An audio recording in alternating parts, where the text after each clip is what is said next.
اللہ نے تمہیں پیسے دیے ہیں, نئی گاڑی تم نے خریدی ہے, چھوٹے بچے کا جوتا کیوں باندھ دیا آگے تم نے؟ جوتا باندھنے سے اگر یہ ایکسیڈنٹ سے, حادثے سے گاڑی بچ سکتی ہوتی ہے تو پھر پاکستان کے جتنے پی آئی اے کے جہاز ہیں سب پر باندھ دینا چاہیے, سب پہ جوتے لٹکے ہوئے ہوں. عجیب تم نے فلسفہ تراشا. کسی نے جو ہے وہ کالی رنگ کی پٹی باندھ دی نیچے, اس سے اس کو نظر نہیں لگے گی. گھوڑے کے پاؤں کے نیچے جو کھری لگی ہوئی ہوتی ہے, کچھ لوگوں نے اپنے گھروں میں وہ باندھی ہوئی ہوتی ہے کہ اس سے ہمارے گھر کے اندر کوئی مصیبت نہیں آئے گی, کوئی تکلیف نہیں آئے گی. کسی نے ہنڈیا اپنے گھر کے اوپر الٹی رکھی ہوئی ہوتی ہے, یہ ہنڈیا بچا لے گی. اور میاں ہنڈیا کیا بچائے گی تجھے؟ اللہ کے قہر سے کچھ نہیں بچا سکتا.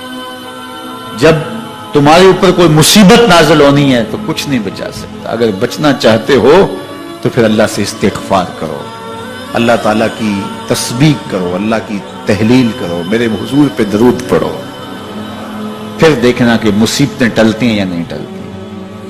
تو یہ خام خواہ کے رکیے, اور یہ عامل لوگ جو ہیں ان کا تو کام ہی یہی ہے.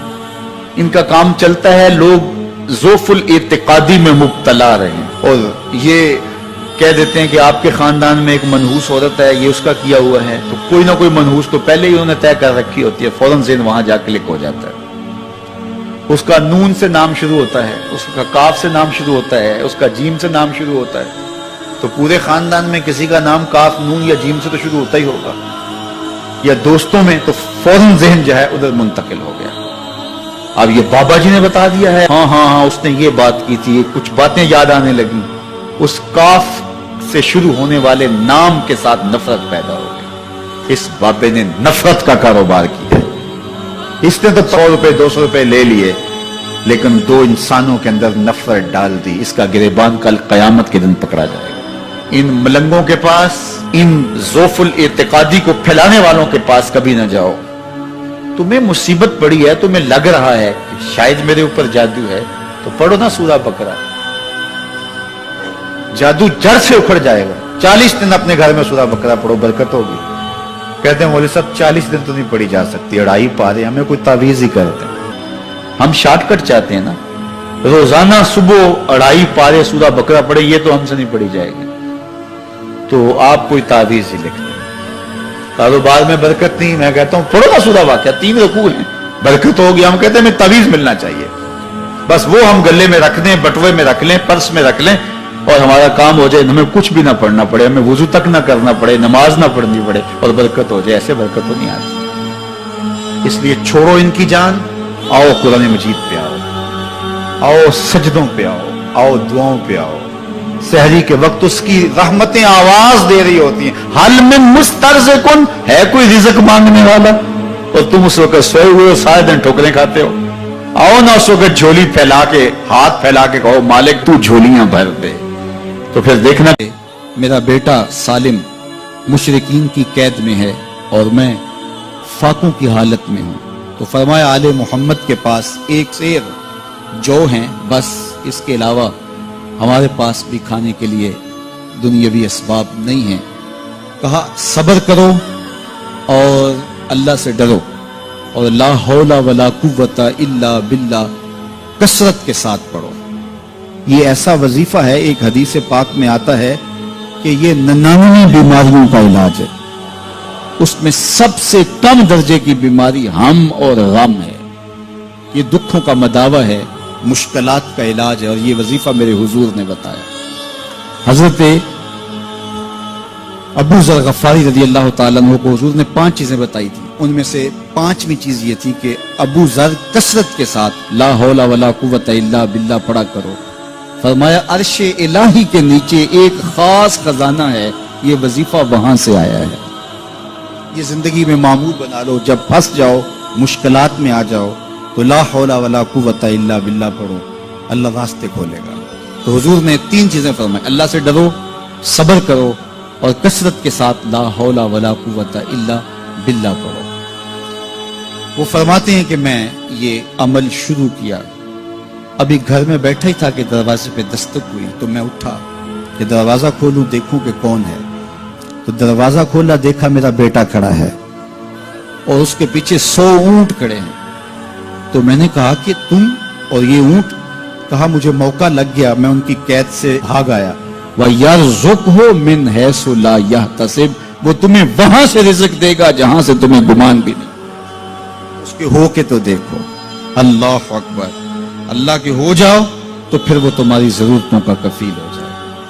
فرمایا حضرت عبداللہ ابن مسعود رضی اللہ تعالیٰ عنہ نے کہ کسی شخص کو فقر و فاقہ آ جائے تو وہ لوگوں کو بتائے کہ میں آج کل بڑے مشکل حالات میں ہوں، ہر وقت لوگوں کو بتاتا رہے تو اس کی مشکل بڑھے گی، اس کی مشکلیں آسان نہیں ہوں گی اس طرح۔ اور اگر وہ اپنی اس مشکل کو کسی سے شیئر نہ کرے بلکہ مصلی بچھا کے اپنے رب سے کہے کہ مالک فقر و فاقہ آ گیا ہے اور اس کا علاج تیرے پاس ہے، اس مرض کا مداوع تیرے پاس ہے۔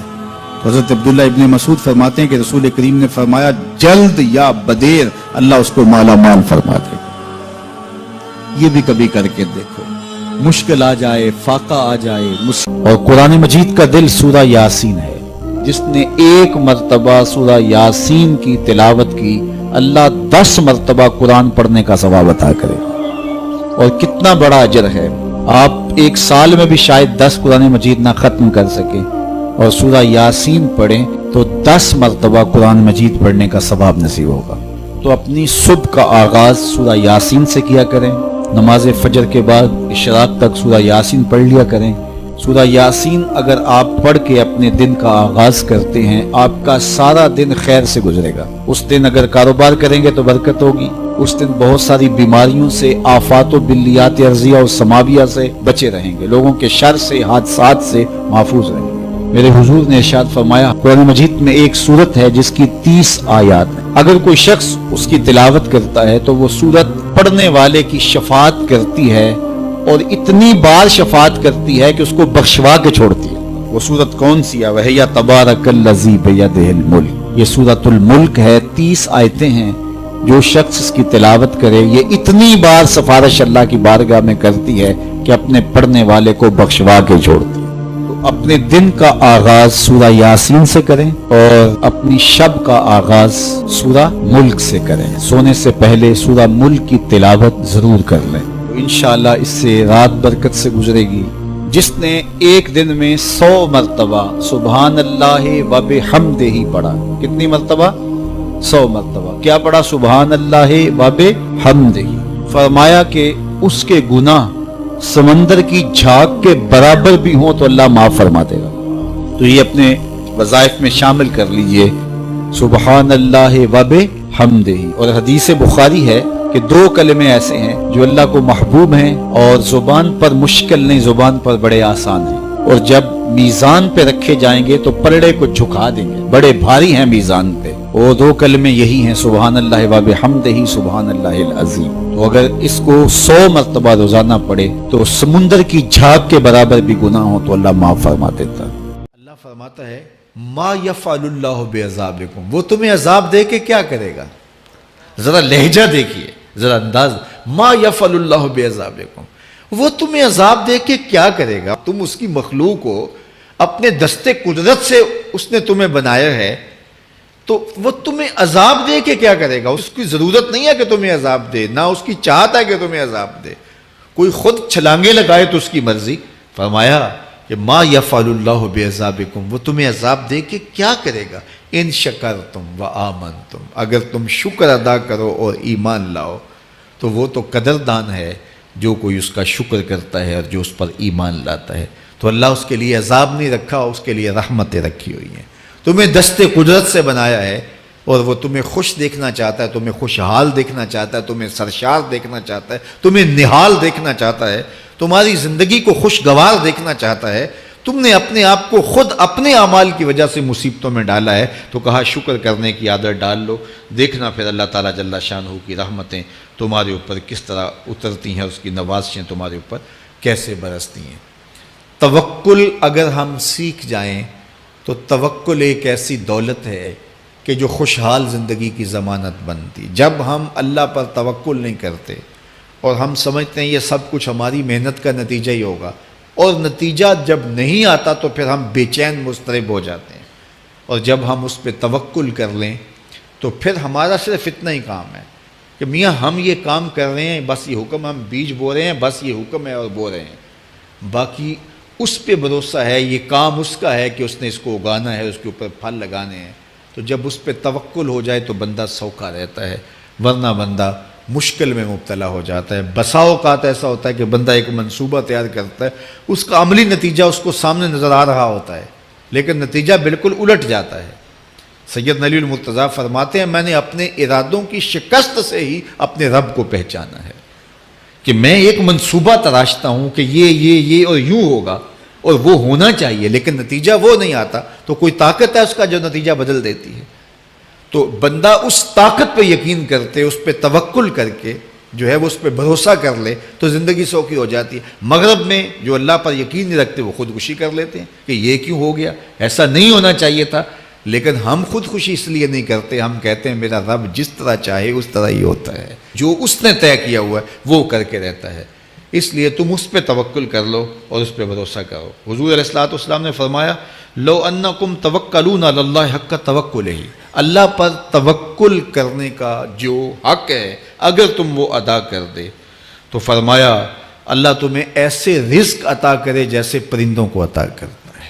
ہمارا تو کاروبار ہے، یہ فیکٹری ہے، یہ دکان ہے، یہ ہماری نوکری ہے، ہم نے یہاں سے کمائی کرنی ہے۔ پرندوں کا کوئی کاروبار نہیں ہوتا، کوئی نوکری نہیں ہوتی، کوئی ٹھیا، کوئی اڈا نہیں ہوتا جہاں جا کے انہوں نے رزق کے لیے کوئی آغاز کرنا ہوتا ہے، بلکہ حضور نے فرمایا تغدو خماسا وتروح بطانا، جب وہ صبح گھر سے نکلتے ہیں تو خالی پیٹ نکلتے ہیں اور انہیں کوئی اپنی منزل کا تعین نہیں ہوتا، جدھر خیال آیا اڑ گئے ادھر، لیکن کبھی ایسا نہیں ہوا کہ شام کو خالی پیٹ واپس آئے ہوں، کہا وہ پیٹ بھر کے آتے ہیں۔ باہو بولے بن توکل پنچھی اڑ دے، خرچ نہ پلے زیرا ہو، جب گھر سے اڑتے ہیں تو ان کے پلے نہ کوئی خرچ ہوتا ہے، نہ راس المال ہوتا ہے، نہ کوئی اوزار ہوتے ہیں، نہ کوئی ہتھیار ہوتے ہیں، کچھ بھی نہیں ہوتا، یوں ہی گھر سے نکلتے ہیں، کبھی بھی خالی پیٹ نہیں آئے۔ فرمایا اگر اللہ پہ پرندے توکل کر لیں تو اللہ اسے بھی عطا کرتا ہے، تم توکل کرو گے تو تمہیں عطا نہیں کرے گا۔